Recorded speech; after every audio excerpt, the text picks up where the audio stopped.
momento storico, perché oggi viene sottoscritta e sancita questa intesa fra la Regione del Veneto e il Sistema Camerale Veneto a delle produzioni cinematografiche.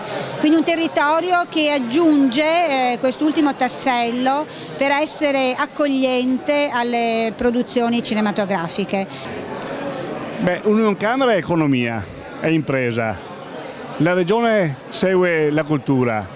Credo che se pensiamo a uno sviluppo di qualità, se pensiamo all'economia del futuro, quando il turismo in Veneto fa 64 milioni di presenze, il 40% è turismo straniero, il cinema propone il set ideale che è il Veneto, questo mondo del cinema si rivolge ai giovani e al lavoro, credo che stiamo in qualche modo confezionando un progetto completo, cioè sinergia tra noi e il mondo dell'economia. Rete in modo tale che mettendo risorse noi e il mondo dell'impresa facciamo un moltiplicatore, lavoro per i giovani, set ideale proponendolo al mondo, facendo lavoro tra il turismo.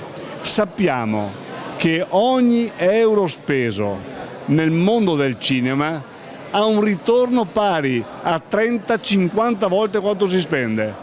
Un'iniziativa dell'anno scorso che ha speso 100.000 euro in Veneto ha mostrato realmente rendicontato un ritorno di investimento delle imprese venete per conto di questa iniziativa di 2,5 milioni di euro, cioè 25 volte. Allora, se abbiamo un moltiplicatore economico, se forniamo un set ideale meraviglioso, se proponiamo il Veneto al mondo e lavoriamo con l'impresa, abbiamo fatto il nostro dovere. Ma è un accordo molto importante perché permetterà nel futuro di rafforzare tutta l'industria della produzione e della commercializzazione dell'audiovisivo nella nostra regione. Noi lavoriamo molto.